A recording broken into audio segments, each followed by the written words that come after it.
Sir, आप अपने commissioner साहब को फोन लगाइए और पूछिए ताला तोड़े या नहीं। Hello sir. सर यहाँ तो शक करने जैसा सब कुछ है। ठीक है सर, तो ताला तोड़ते हैं? Yes sir. हाँ सर, यही है। एक minute sir. Good morning sir. जी जी सर, ओके सर। जी सर, ताला तोड़ देते हैं और कबर्ड में से जो भी बरामद होता है उसके एंट्री बट्टू परमार के सामने रजिस्टर में करवा देते हैं। जी सर। जैन सर, कमिश्नर साहब ने ताला तोड़ने के ऑर्डर दे दिए।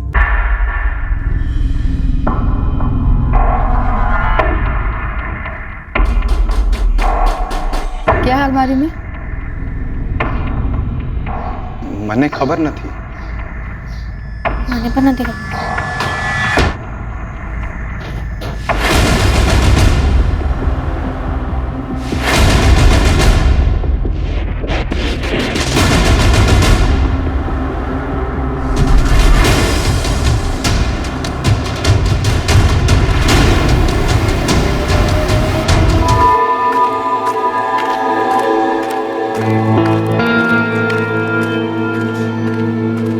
इनके चेहरे पे मत जाना, जैसे दिखते वैसे है नहीं। नाम है बटुक परमार, सूरत में ही एक साड़ी की दुकान में काम करते हैं। इनके घर की माली हालत पर भी मत जाना, यहां भी अंदर की हकीकत बहुत ही अलग है। जय कृष्ण बा।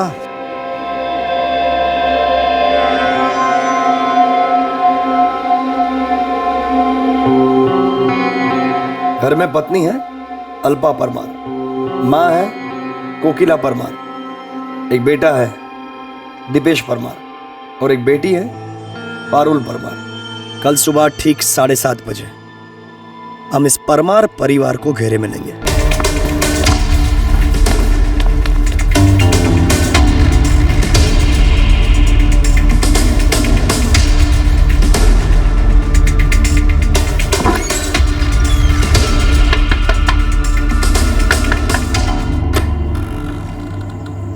જી क्राइम ब्रांच, आयकर विभाग। શું વાત શું છે? बटुक भाई परमार का घर यही है। जी, पर आप लोग यहाँ क्यों आए हैं? अरे भाई बात क्या है, कुछ तो बताओ। और भी कोई लोग हैं घर में? पीछे कोई कमरा वमरा? नहीं मैडम, और कोई कमरा नहीं है, बस इतने ही लोग हैं। बात तो बताइए। आइए आप सब लोग यहाँ एक तरफ आ जाइए। माजिए आप भी प्लीज। ये बताइए घर में कितने फोन हैं, किस किस के पास में है? मेरे पास एक फोन है। मेरे पास भी है और मम्मी के पास भी है। पापा के पास भी है। सब फोन इकट्ठा करके अभी इनको दे दो।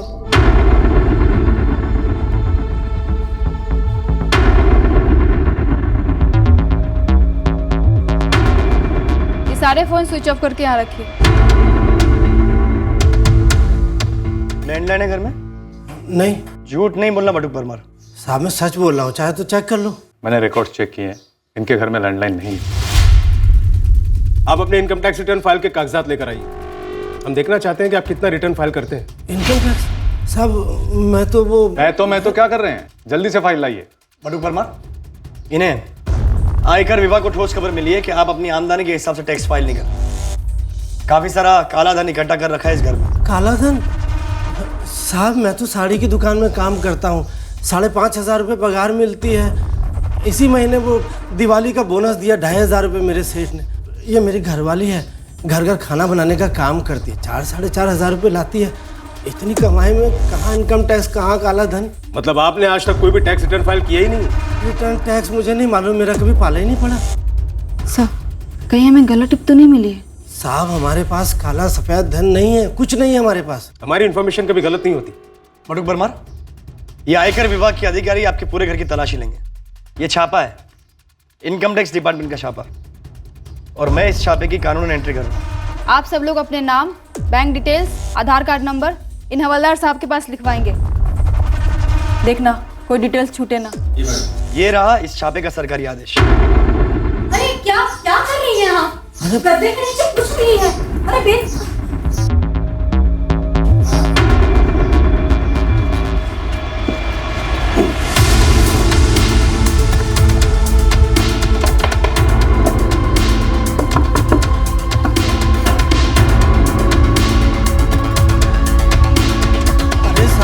फालतू मत हमें।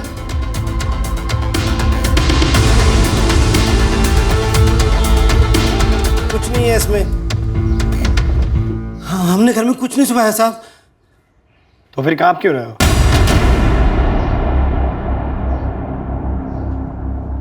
माँ जी, आप बैठ जाइए और आप भी।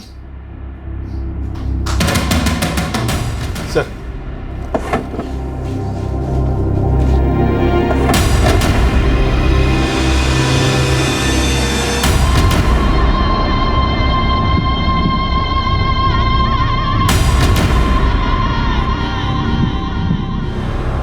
अंदर एक कबर्ड की चाबी दीजिए। आइए चाबी? आइए आइए। चाबी तो पुराने सेठ के पास है, जहाँ मैं पहले काम करता था। क्या नाम है सेठ का? अरविंद सेठ, अरविंद भाई पारेख। आपके घर के अंदर ये कबर्ड है जिसकी चाबी किसी और के पास है? ये घर उनका है क्या? नहीं, घर तो मेरा है। अच्छा, घर आपका, अलमारी आपकी और चाबी उनके पास, ऐसा क्यों? मैं उनको फोन करके बुला लेता हूँ। नहीं, फोन करना अलाउड नहीं है। दरअसल कबाड़ वो सेठ नहीं लाया था, उन्होंने रखा है, इसलिए चाबी भी उनके पास है। मैंने कहा था ना, हमारी इन्फॉर्मेशन कभी गलत नहीं होती। डुप्लीकेट चाबी तो होगी आपके पास? नहीं, बस एक बार फोन करने दो। फोन करना अलाउड नहीं है बटुक परमार। ये छापा चल रहा है, मुझे लगता है हमें ये अलमारी खोलनी पड़ेगी तोड़ के। नहीं साहब, ऐसा मत करो। क्यों? ऐसा क्या छुपा है इसके अंदर? वो अरविंद सेठ अपना सामान रखते हैं। सामान में क्या हाथी घोड़े है क्या? नहीं, सेठ का सामान है, पता नहीं। आप तो ऐसे कतरा रहे हैं जैसे अंदर कोई लाश रखी हुई है। लाश?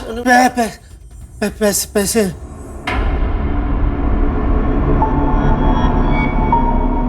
बटुक परमार जी, अब तो डुप्लीकेट चाबी दे ही दीजिए आप। साहब, मैं सच कह रहा हूँ, चाबी मेरे पास नहीं है। ये बटुक जी बता रहे हैं अंदर जो स्टील का कबाड़ है उसकी चाबी नहीं है उनके पास। ये सच बता रहे हैं?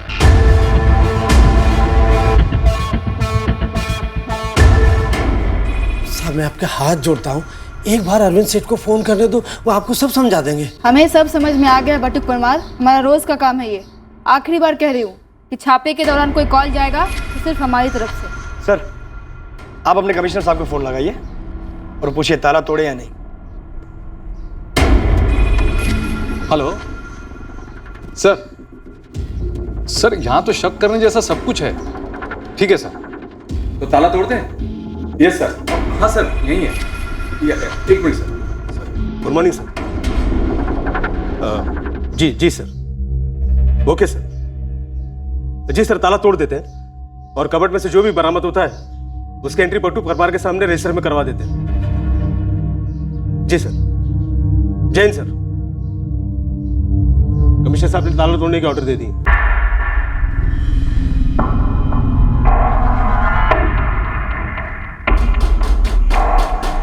क्या है अलमारी में? મને ખબર નથી। મને પણ નથી ખબર।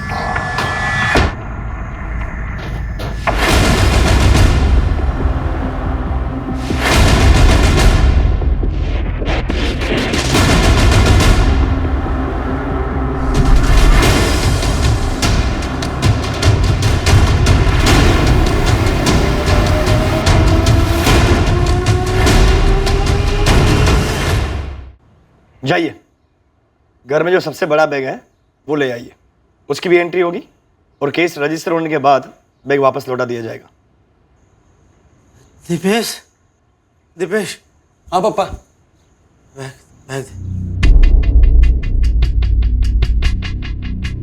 बैग दे। बैग ये रखा भाई।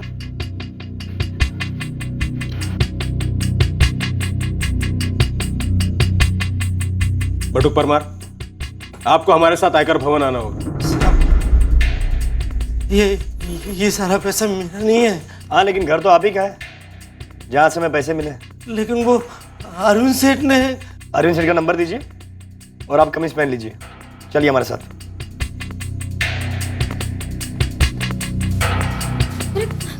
कहाँ ले जा रहे हैं? दीपेश कहीं कौन है? देखिए, हमारे आदमी आपके घर पे बाहर नजर रखे हुए हैं और जब तक बटुक भाई हमारे आदमी के साथ वापस न लौटे आप में से कोई भी बाहर नहीं जाएगा। अरे पण बहन, दीपेश तू ये तुम्हारे अरविंद सेठ का फोन स्विच ऑफ क्यों आ रहा है? नहीं, ऐसा तो नहीं है। ये चुपके से छापे की खबर तुमने दे दी हो? लेकिन सर ये कैसे पॉसिबल है? हमने इनके घर के सारे सेल फोन्स ऑफ करवा दिए थे और घर का कोई फैमिली मेंबर को बाहर भी नहीं जाने दिया था। कहीं कोई और फोन तो नहीं तुम्हारे घर में? नहीं साहब, मैं गरीब आदमी हूँ। वो मेरे पुराने सेठ थे, मैं उनकी नौकरी करता था। ये सारे पैसे उनके, मेरे नहीं। एक तरफ सरकार विदेश से सारा काला धन लाने में लगी और दूसरी तरफ तुम देश के अंदर ही ऐसी काली करतूत कर रहे हो। और कहाँ छुपा के रखे हैं पैसे? मुझे कुछ नहीं पता साहब। ये सारे पैसे अरविंद सेठ के हैं। तुम भी तो अरविंद सेठ के हो, एकदम वफादार। गरीब और कर भी कह सकता है मालिक। अच्छा, तो चुन चुन के पैसे तुम्हारे यहाँ क्यों छुपाए गए? मुझे कुछ नहीं पता। आप पता कर लो, जहाँ जहाँ भी मैंने काम किया गले से 10 रुपए तक नहीं चुराए। मुझे लगता है कि हमें इस अरविंद भाई को आड़े हाथों लेना चाहिए। हमें लग रहा है तुम्हें फंसाया जा रहा है। तुम पे भरोसा कर रहे हैं, तुम्हें जाने दे रहे हैं। मालिक, मैं सच में बेकसूर हूँ।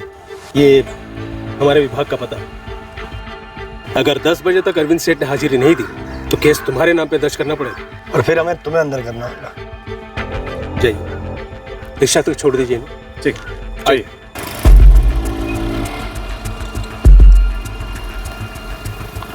रिक्शा भाड़े के पैसे हैं? नहीं, ये लो, आराम से जाना, ठीक है? रुक।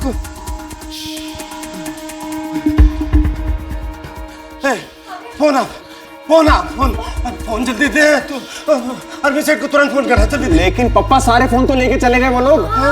ऐसे कैसे? फिर अरे सुनिए, पापा। सुनिए, कहाँ जा रहे हैं? सुनिए तो।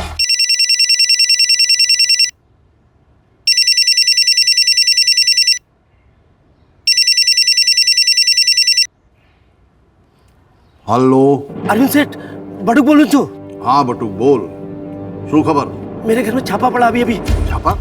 कैसा छापा? वो आयकर विभाग वाले थे, पुलिस भी थी उनके साथ। शू बात करे बटू? पूरा कैश उठा कर ले गए। हाँ धीरज, बटुक बोल तो यही रहा था। लेकिन बटुक भाई के वहां छापा पड़ा ही कैसे? उन लोगों को कैसे पता चला? मैंने शू खबर सविता, मैं जा रहा हूँ पता लगाने के लिए।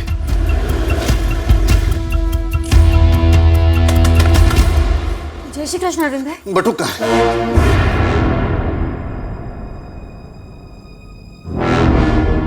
ये एड्रेस तो सिटी लाइट इलाके का। वहां किसके बाप का आयकर विभाग है? वो तो मजूरा गेट पे है ना। अब मुझे क्या पता, उन्होंने मुझे ये दिया और कहा इसी एड्रेस पे आके आपको हाजिरी देनी है। आपे जे नंबर डायल કર્યો છે તે વૈદ્ય નંબર નથી। बटू ऐसा कोई नंबर ही नहीं है। सेठ, उन्होंने आपको तो फोन किया था, मुझसे नंबर लिया, लेकिन आपका फोन बंद आ रहा था। मेरा फोन कभी ऑफ नहीं रहता, ये तेरे को भी मालूम है ना। पता नहीं उन्हें क्या लगा, फिर उन्होंने मेरे सामने किसी कमिश्नर को फोन किया, उसके बाद ताला तोड़ दिया कबाट का। कौन सा क्राइम ब्रांच था?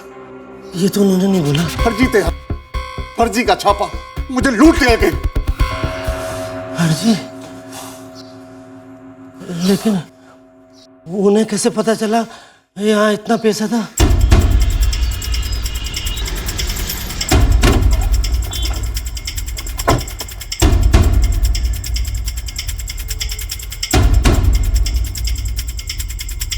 डेफिनेटली फ्रॉड है सर। योगेश गोटेचा नाम का कोई भी डिविजनल कमर्शियल ऑफिसर हमारे डिपार्टमेंट में है ही नहीं।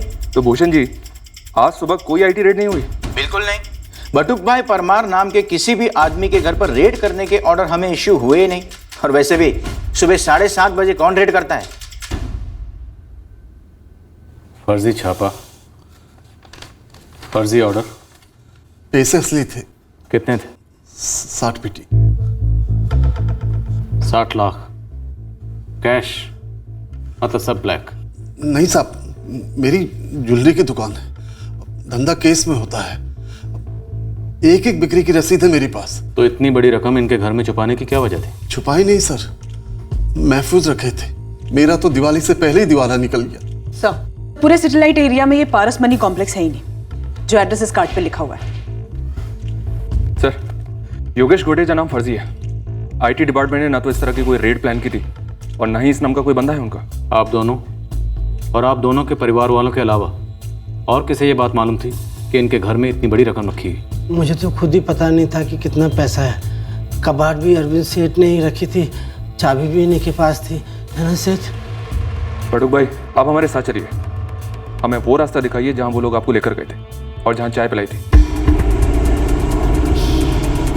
पक्का यही रास्ता था? हाँ यही रास्ता था। ये फ्लाईओवर लिया था?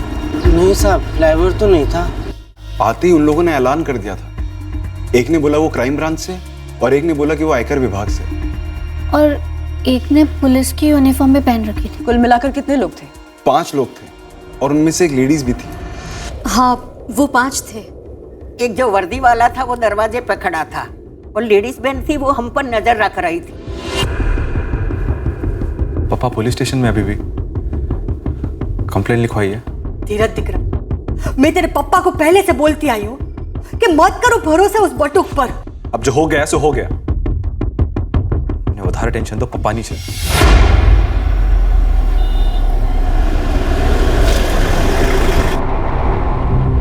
यही थे क्या?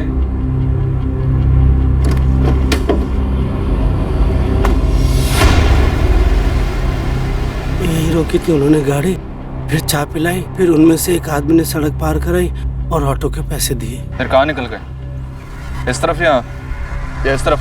वो तो मुझे नहीं मालूम, मैं पहले निकल गया था। कितने बजे? यही कोई 8 के आसपास। नहीं साहब, 8 बजे तो मैंने किसी को भी गाड़ी में से आते नहीं देखा। ये कह रहे हैं कि 5 लोग थे, बड़ी गाड़ी थी। ऐसा तो कुछ था ही नहीं, और मैंने इसको भी नहीं देखा है साहब। ऐसे लोगों पे ना तो मैं पक्का नजर रखती हूँ कि चाय पी के पैसे दिए बिना निकल ना जाए। मैं था, चाय उन्होंने पिलाई थी। बटुक भाई, एक तो ये कि औरत झूठ क्यों बोलेगी, और दूसरी बात ये कि आप कुछ भी नहीं बोल रहे हैं। ना गाड़ी का नंबर, ना गाड़ी का रंग, ना मॉडल, कुछ भी नहीं। साहब मैं इतना हली गया हो तो कुछ सूझ ही नहीं रहा था, कुछ नजर में गया ही नहीं। जल्दी बैठो। मैं इतना परेशान था कि मेरे साथ क्या होने वाला है कुछ देखा ही नहीं। गाड़ी के अंदर तो नजर घुमाई होगी आपने।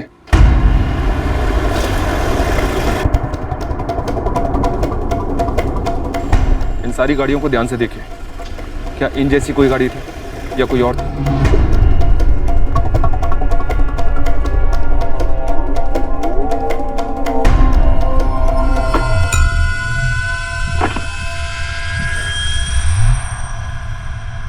सब ये वाली गाड़ी थी, मतलब ऐसी वाली गाड़ी थी। अंदर ना कुछ।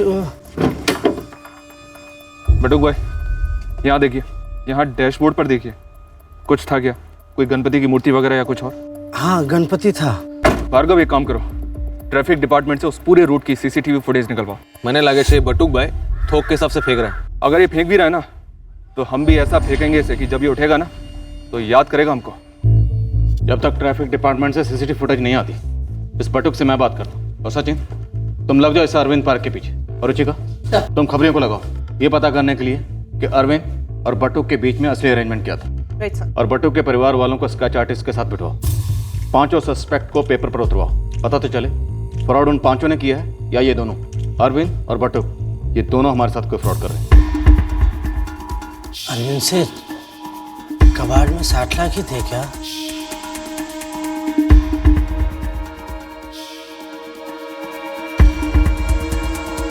$60 लाख थे या ज्यादा थे? मैंने तो कभी पैसा देखा ही नहीं था, तो गिनता कैसे और क्यों? मुझे क्या फर्क पड़ता?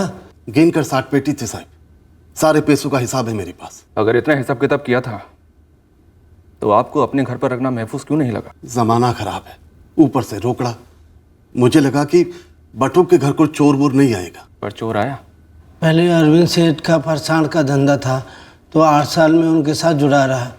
फिर वो 5 साल पहले उन्होंने सोने का कारोबार कर लिया, तो उसमें मेरी कोई ज़रूरत ही नहीं थी। लेकिन ज़रूरत तो पड़ी तुम्हारी अरविंद सेठ को, और तुमने वफादारी में इतना बड़ा खतरा मोल ले लिया। इसमें मेरी कोई मर्जी नहीं थी साहब। अरविंद सेठ बोले तेरे घर में पैसा रख रहा हूँ, तो मैं ना ही नहीं कर पाया। इतनी में क्या मजबूरी थी? अरविंद सेठ के बहुत उपकार हैं मुझ पे और मेरे परिवार पे साहब, तो इसमें ना कहने की गुंजाइश ही नहीं। तुझे जरा भी फिक्र करने की जरूरत नहीं है। कबाट मेरी होगी, बंद रहेगी, चाबी हमेशा मेरे पास रहेगी। तो चल से नहीं आरसू बात करे छो तमे सेठ, ये घर भी तो आपकी मदद से खरीदा मैंने। उस कबाट में मैं पैसे रखूंगा। पैसे? हाँ, रोकड़ा। रोकड़ा? रोकना मतलब नहीं, पूछना तो नहीं चाहिए, जोखिम है ना। आप जैसी बिल्डिंग तो है नहीं जहाँ 24 घंटे पहरा लगा रहता है, चोरी की कोई सोच भी नहीं सकता। देख, मेरे को चोर लुटेरों से डर नहीं लगता। तो फिर सेठ मैं वैसे सारे टैक्स भरता हूँ, लेकिन सरकार कभी खुशी नहीं होती। कभी ये टैक्स वो टैक्स, नई नई टैक्स लगाकर कंगाल करने पर तुली हम जैसे लोगों को। वो भी सही, मत देना अपनी मेहनत की कमाई का एक पैसा मत देना। अरे पगले, ऐसा थोड़ी ना, टैक्स देना भी जरूरी है, जो मैं देता हूँ। वो क्या है, ये थोड़ा ऊपर के बचाए हुए, उन्हीं को मैं तेरे पास रखना चाहता हूँ। देख, अगर अपने घर में रखा, बाय चांस कभी वो छापा वापा पड़ गया तो बेकार में शर्मिंदगी हो। मेरी इज्जत का सवाल है। आपकी इज्जत सर आंखों पर, बेझिझक रखो आप जितना पैसा। बस तुझे एक काम करना, और सीने होंगे तुझे अपने और अपने पूरे परिवार के। ये खबर बाहर नहीं जा सकती कभी नहीं, किसी भी सूरत में। मेरी बाकी कसम खाता हूं मैं, किसी को कुछ नहीं पता चलेगा। मतलब ये पैसा ब्लैक का ही है? मुझे काला गोरा नीला पैसा कुछ समझ में नहीं आता। पैसा तो पैसा होता है साहब, बड़ी मुश्किल से कमाया जाता है। खून पसीने की कमाई चोरी करके ले गए, दिल जल के राख हो गया मालिक। दिल जल कर राख हो गया था या दिल में मैल आ गई थी? मतलब? ज्यादा बन मत बटुक परमार, सीधे सीधे बोल। वो 5 लोग कौन थे जिनके साथ मिलकर तुमने ये पूरा ड्रामा रचा, फर्जी रेड का? या कोई लोग थे ही नहीं? चल बोल। साहब मैं सच कह रहा हूं, मैंने अभी तक कोई झूठ नहीं बोला। कुछ बातें ना बोलना भी झूठ ही होता है। तुमने अभी तक ये नहीं बताया कि गाड़ी का मॉडल क्या था, गाड़ी का नंबर क्या था, गाड़ी का रंग क्या था, और वो चाय वाली, वो भी तुम्हें नहीं पहचानती। बटुक पे मेरा पूरा भरोसा है साहब। पर हमें आप दोनों पर बिल्कुल भरोसा नहीं है। काला पैसा और भरोसा दोनों कभी दोस्त नहीं हो सकते। दूध का धुला हुआ तो मैं भी नहीं हूं, और ना ही कोई व्यापारी हो सकता है। हाँ, उस पर थोड़ा ब्लैक था, पर पूरा नहीं। अगर ब्लैक पूरा होता तो मैं किस मुझसे शिकायत दर्ज करवाने आता? आपकी ये शिकायत भी तो ब्लैक को व्हाइट करने की उस साजिश का हिस्सा हो सकती है जिसमें आप दोनों शामिल हो। नहीं साहब, ये सही नहीं है। कहीं तो कुछ सही नहीं है अरविंद भाई, वरना इतनी सीक्रेट बात घर के बाहर गई कैसे? ये आपने बटुक के घर की अलमारी में लाखों रुपए रखे हुए हैं ताला लगाकर, वो भी कैश। मेरे घर में मेरे बेटे धीरज और मेरी पत्नी सविता के अलावा ये बात किसी को मालूम नहीं है। घर में सभी को पता था कबाड़ अरविंद सेठ का है, उनका सामान रखा है, लेकिन किसी को ये नहीं पता था उसमें पैसा रखा है और कितना। किसी ना किसी को पक्का पता था कि अलमारी में इतनी बड़ी रकम रखी है। ये फर्जी रेड उसी का नतीजा है। इस केस में अब कई पेचीदा और चौंकाने वाले मोड़ आने वाले थे, खासकर उन 5 सस्पेक्ट्स को लेकर जिनके स्केचेस बनने वाले थे। और उसके पहले आया पहला झटका जब बटुक परमार का अतीत हमारे सामने आया। कोई सुनेगा तो वैसे ही हंस देगा साहब जी। तो सुना तेरा चुटकुला? साहब ये बटुक दिन रात साड़ी की दुकान पर अपनी कमर तुड़वाता है। वहाँ सूरत स्टेशन के पास बटुक का अच्छा खासा अपना फलों का ठेला है।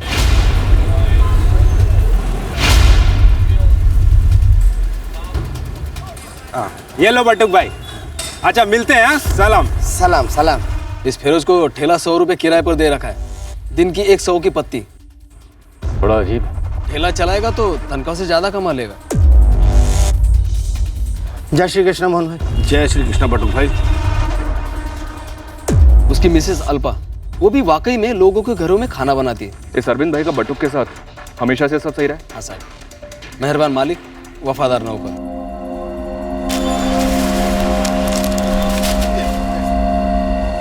फिर 5 साल पहले अरविंद ने लाइन चेंज किया। बेसन से सोना? जी बिल्कुल, बेसन से सोना। पीला कलर लकी है ना उसके लिए।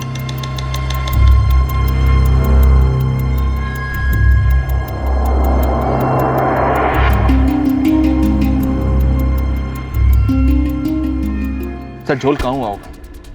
क्या इन दोनों के बीच कोई मिली भगत हो सकती है?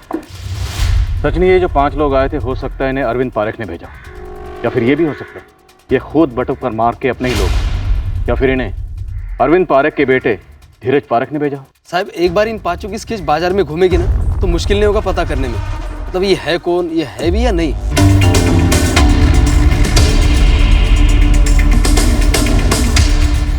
फर्जी छापा टीम में 4 मर्द और 1 औरत होने का दावा तो किया था परमार परिवार ने, और उनके स्केचेस बनवाने में हमारी मदद करने की बजाय ये परिवार उलझन बढ़ाया जा रहा। हमें ये भी लगने लगा था कि इनसे स्केचेस बनवाना शायद वक्त की बर्बादी होगी। सर, इन 5 लोगों की थ्योरी अपने आप में ही फेक लग रही। हर कोई अलग अलग हुलिया बता रहा है इन 5 लोगों का। और बटुक परमार ने हमें जो रूट पता है, जो टी स्टॉल बताई, कुछ भी हकीकत से मैच नहीं कर रहा। और सर, सीसीटीवी फुटेज देखते वक्त भी बटुक परमार उस गाड़ी को नहीं पहचान पाए जिसमें वो लोग उसे लेके गए थे।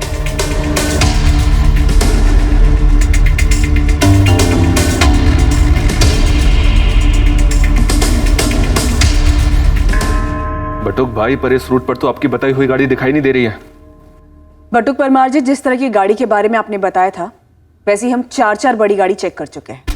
उनमें से किसी में भी आप नहीं नजर आए हैं और ना ही आपके बताए वो 4 आदमी और 1 औरत। कुछ समझ में नहीं आ रहा मैडम। वो बड़ी गाड़ी थी, वो 4 लोग थे, 1 औरत थी, मुझे लेके गए, चाय भी पिलाई। और उस चाय वाली ने आपके सामने मना किया है ना? देखिए बटुक परमार जी, ये बचकानी हरकत करने से कोई काला धन सफेद तो हो नहीं सरा।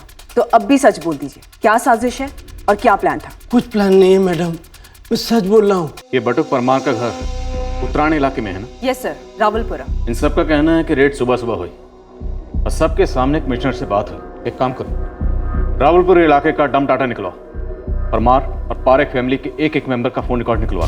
क्या रेड हुई थी आपकी आईटी डिपार्टमेंट की? हाँ हुई थी, पर इस बटुक परमार के घर पर नहीं, अरविंद पारेख के घर पर, और वो भी फर्जी रेड के 1 हफ्ते पहले। भूषण जी, मुझे विस्तार से बताइए। 18 अक्टूबर को हमारी टीम ने अरविंद पारेख के घर पर रेड किया था। ये रेड एक अरसे से प्लान थी, असली रेड, असली ऑफिसर वाली। मेरी उन ऑफिसर से बात हुई जो रेड में शामिल थे। उन्हें गहरा शक था कि अरविंद अपने टैक्स के कागजातों में घपला कर रहा है।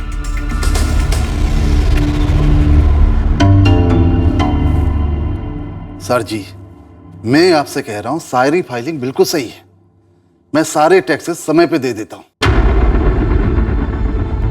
टीम ने घर के चप्पे चप्पे को छाना, पर कहीं भी कोई भी छुपा हुआ पैसा नहीं मिला। दरअसल टीम के हाथ कुछ लगा ही नहीं। हाँ, रेड हुई थी, ये तो उनके रिकॉर्ड में भी है। मेरी छुपाने से क्या छुपती? पारेख साहब, 18 अक्टूबर को आपके घर पर रेड पड़ी और उसके ठीक 1 हफ्ते बाद आपने बटुक परमार के घर पर नकली रेड पड़वाकर अपने पैसे लूट ली। नहीं साहब, मेरा इस फर्जी रेड से कोई ताल्लुक नहीं है। तो फिर 18 अक्टूबर की शाम को आपने बटुक परमार को 5000 रुपए क्यों दिए? ये 5000 की बात तुमने हमें पहले क्यों नहीं बताई? और अब बताकर क्या साबित करना चाहते हो? आप कम से कम 20 बार पूछ चुके हैं 18 अक्टूबर की रेड के बारे में, इसलिए मुझे याद आया तो मैंने बता दिया बस। ये किस लिए सेठ? रख ले, आज तेरी वजह से मेरा बहुत बड़ा नुकसान होने से बच गया। मेरी वजह से कैसे? तू नहीं समझेगा। जा अंदर जाके पैसे घर वालों को दे दे, अच्छा कुछ खरीदने के लिए। मुझे तो पता ही नहीं था उनके घर में छापा पड़ा था।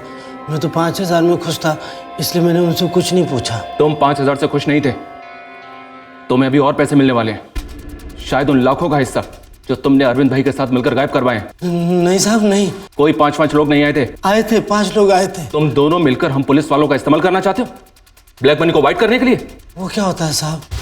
बटुक इतना भोला है कि आप उसे बुद्धू बोल सकते हो। वो इतनी बड़ी चाल कभी नहीं सोच सकता कि 5 मनगढ़ंत लोगों को तैयार करे और इतना सारा पैसा लूटे। और बटुक की फैमिली, उनके बारे में क्या कहेंगे? सबके सब बुद्धू हैं। बटुक के पीठ पीछे वो लोग ऐसा कुछ नहीं करेंगे। अगर वो सभी लोग बोल रहे हैं कि 5 लोग आए थे, मतलब आए थे। सर, दोनों अपने अपने बयानों से टस से मस नहीं हो रहे। और सर, डम डेटा से कुछ खास निकला नहीं। बाकी सभी के फोन रिकॉर्ड्स की स्कैनिंग चल रही है, शायद अंदर कहा तो।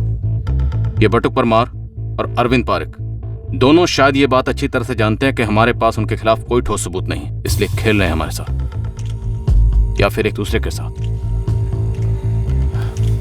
बटुक, पक्का 5 लोग थे? 4 आदमी और जैसे जैसा तुमने पुलिस को बताया? अरविंद सिर, आप भी कम से कम, आप तो नमक खाया मैंने आपका।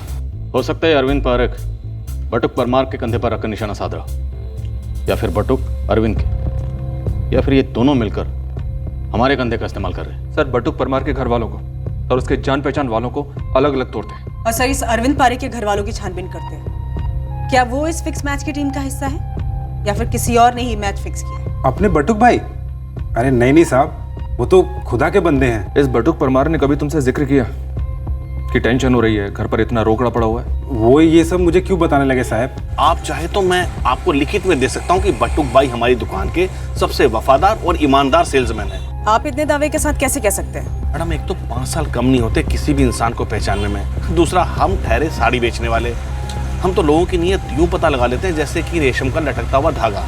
आप वाकई में मुझ पर शक कर रहे हैं? आपको लगता है कि मैं ऐसे 4-5 लोगों की टीम बनाकर बटुक भाई के घर भेजूंगा? दिवाली का टाइम है धीरज, ताशों की महफिलें लगती हैं। हो सकता है पापा ने पैसा देने से मना कर दिया। एक तो हूं ताश नहीं रमतो, और अगर कभी भी मेरे पापा ने मुझे पैसे देने से मना किया तो मैं अपनी जरूरत बदल दूंगा। ऐसे परवरिश दिए मेरे पापा ने मुझे तुम लोगों से ये उम्मीद नहीं थी कि तुम लोग मुझे झूठी करार दो। ऐसी बात नहीं है कोकिला जी, जब तक सच सामने नहीं आ जाता हम हर मुमकिन संभावना टटोलते हैं। तो क्या मैं 5 लोगों की कहानी बनाऊंगी? मैं इतनी चालाक होती तो जवानी में 2-5 करोड़ तो ऐसे ही कमा लेती। तो झूठ कौन बोल रहा है? करोड़पति अरविंद पारेख। अब उनके बारे में क्या बताऊं मैं? सेठ लोग हैं, मेरे बेटे पर उनकी बहुत मेहरबानियां है और हम पर भी। तो आपको बटुक भाई पर शक है? शक नहीं, यकीन है। मैं तो धीरज के पापा को ना पहले से कहती थी कि इतने पैसे वहां पे मत रखा करो। लेकिन ये बटुक परमार तो सालों से आपके पति का वफादार है। दिया में तेल ज्यादा पड़ जाए ना तो अच्छी से अच्छी बातें भी ना बुझ जाती, प्यास पकड़ लेती है। इंसान और लालच का भी ऐसा ही है, सबकी अपनी अपनी एक हद होती है, उसके बाद कोई किसी का भी नहीं। सच्ची बात कहूँ तो लगा था कि वो 5,000 रुपए जो दिए वो क्यों दिए? मैंने पूछा तो बोले ऐसे ही। पर आपको अजीब क्यों लगा? बटुक परमार तो कह रहे थे कि पहले भी कई बार दिए, हजारों लाखों में दिए घर खरीदने के लिए। वो 5 वर्ष पहले की बात है मैडम, और तब जितने भी दिए हो काम भी उतना ही करवाया। हम लोग गरीब जरूर है मैडम, पर झूठे नहीं हैं। हमारी आंखों के सामने वो 5 लोग थे, 4 भाई और 1 बहन। और अगर ये बात आप लोगों को झूठ लग रही है ना तो असली लोग कभी पकड़े ही नहीं जाएंगे। लकी ने आपको तुमने। दिपेश, फिर से सोच ले, पक्का? 100% पारो, बहुत हो गया। सच जो है वो सामने आना ही चाहिए। हम केस के ऐसे पड़ाव पर थे जहां ये 5 फर्जी लोगों की शिकायत ही फर्जी लगने लगी थी। हम लगभग ये मान चुके थे कि कोई रेड हुई ही नहीं थी जब कहानी एकदम से घूम गई। पर क्या ये कहानी वाकई में घूमी थी या घुमाई गई थी, ये साफ होना अभी बाकी था। बोलो। दरअसल उन लोगों ने किसी कमिश्नर को फोन किया ही नहीं था। तुम्हें कैसे पता? मैंने देखा था सर, अपनी आंखों से। उस आदमी ने किसी को डायल ही नहीं किया था। हेलो। जब वो दूसरा बंदा भी बोला तब भी मेरी नजर उसकी स्क्रीन पर थी, कोई कॉल चल ही नहीं रहा था। ओके सर, तो ताला तोड़ देते हैं। सर तब इतना हिला हुआ था मैं कि सूझा ही नहीं कि आपको बताऊं, पर ऐसा अब लगता है कि बताना चाहिए। कहीं उस फर्जी फोन कॉल की तरह कि पूरे 5 लोगों की कहानी भी फर्जी तो नहीं? नहीं सर, ये कोई कहानी नहीं है। दिपेश, तुम कॉलेज में पढ़ते हो, स्टूडेंट हो, बेकार में ही अपना फ्यूचर क्यों खराब कर रहे हो तुम? कसम खा के कहता हूँ कि 5 लोग आए हुए थे, और उतना ही नहीं सर, मेरी बहन पारुल है ना, वो फाइन आर्ट्स की स्टूडेंट है, वो 5 के स्केच बना के दे सकती है आपको।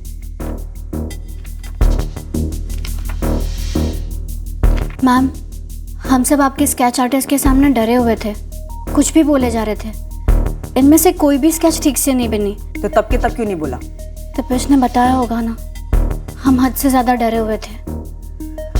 लेकिन अब हमने सोचा अब बस, अब और नहीं।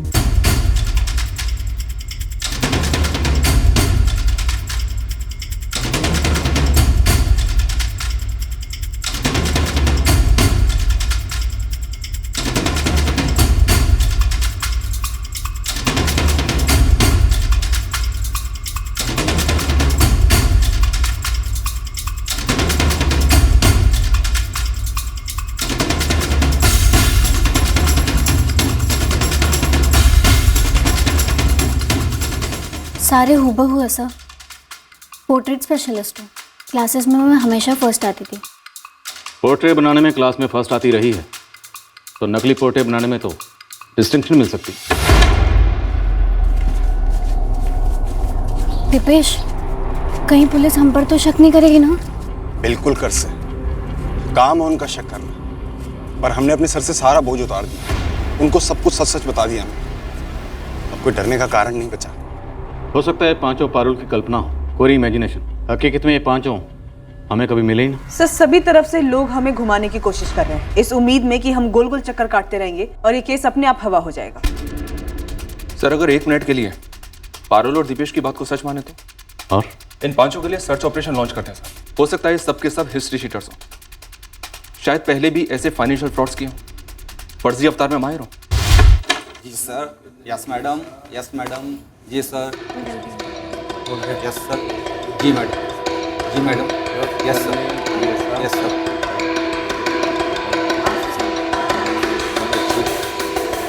चलो शुरू। कितने फोन है घर पर, किस किस के पास में फोन है?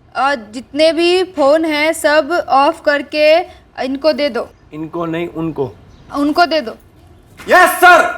पुलिस की वर्दी पहनी होगी, ऐसे नहीं खड़े रहने का, ऐसा रुआब में रुकने का। और यस सर, जी सर, उतना ही बोलने का। आप मेरे को 2 ही लाइन दिए, यस सर, जी मैडम, जी मैडम, यस सर। इसमें क्या और करने का है? जितना करने का उतना करना भाई। क्राइम पेट्रोल दिखता है ना, उसमें कैसे पुलिस वाले सच्ची एक्टिंग करते हैं, ऐसी सच्ची वाली एक्टिंग करने की। चलो शुरू।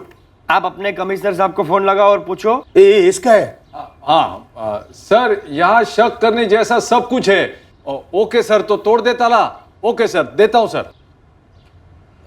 Good morning sir. जी sir, okay sir, okay sir. ये भाई क्या फटाफट फटाफट एक साथ सब बोलता है, बीच में रोकने का। पब्लिक को ऐसा लगना चाहिए कि सामने कोई है। सुनो, एक लाइन बोला, बाद में जी सर, ओके सर, बाद में वापस लाइन बोल लेंगे। हाँ, आप सब अपने नाम, आधार कार्ड के नंबर, बैंक अकाउंट इन हवलदार साहब के पास लिखवाएंगे। बस सबको लगभग मालूम पड़ गया क्या बोलने का है। हाँ, अब ये डायलॉग हम सब लोग याद कर लेंगे बराबर। बाद में काम करना है हमारे चेहरे के हाव भाव पे। इन पांचों को सच मानकर चलते हैं, बटुक और उसके परिवार के बयान को भी सच मानकर चलते हैं। ऐसी फर्जी रेट्स के जितने भी केसेस हैं सारी फाइल्स निकलो और जितने भी सस्पेक्ट हैं सबको उठवाओ। इनमें से एक भी सही साबित हुआ ना तो हम सही रास्ते पर, नहीं तो फिर से शुरू करेंगे शुरुआत से शुरू।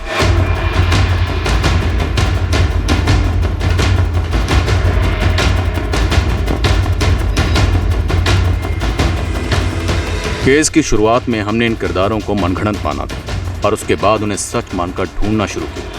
इस केस से मिलते जुलते कई केसेस की फाइल्स को खंगाला गया, हिस्ट्री शीटर्स को भी खंगाला, तोड़ा और हम चौंक गए जब ये सच हमारे सामने आया कि ये किरदार महज कागज पर ही नहीं, दरअसल हकीकत में भी। हार्दिक क्या पूरा नाम क्या है? हार्दिक गोहिल। तुमने इसे पहले भी गिरफ्तार किया है? नहीं साहब, लेकिन 1-2 बार हफ्ता लिया है इससे। हफ्ता?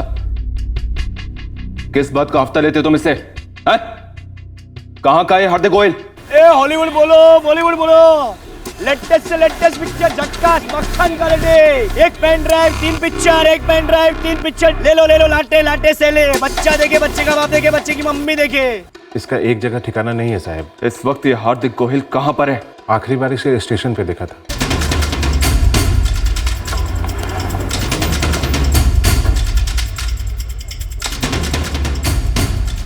सुनो, इसको पहचानते हो? हाँ, ये तो अपना हार्दिक डीवीडी है। कहाँ मिलेगा? साहब कभी कभी यहीं इसी कोने में अपना ठेला लगाता था, पर आजकल गायब हुआ है कई दिनों से।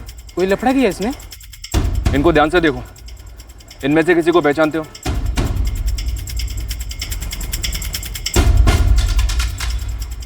साहब ये तीनों कौन है मुझे नहीं पता, पर ये साली तो वो कल्पना है। कौन है ये? 1 नंबरी सरदर्द है साहब, इतना दिमाग खाती है कि पूछो मत। Much much much much much much बस। ओ बेर, ओ भाइयों, दिवाड़ी नु से लूटी लो 50 रुपए में 150 रुपया में जीन पैंट एकदम नया। पुराने कपड़े बेचती है सर सड़क पर। इस कल्पना का पूरा नाम क्या है? कल्पना पाठक करके कुछ है। अगर ये 2 असली हैं तो पक्का है ये तीनों भी असली में होंगे। यानी सर कुल मिला के बटुक परमार और उसका पूरा परिवार सच ही बोल रहे थे। दीपेश और पारुल का हृदय परिवर्तन इतनी देर बाद हुआ है जितनी देर में ये पांचों लाखों रुपए के साथ हजारों मील दूर चले गए होंगे। और सर इतनी देर के बाद इन पांचों का भांडा फोड़ना, ये भी तो एक चाल हो सकती है।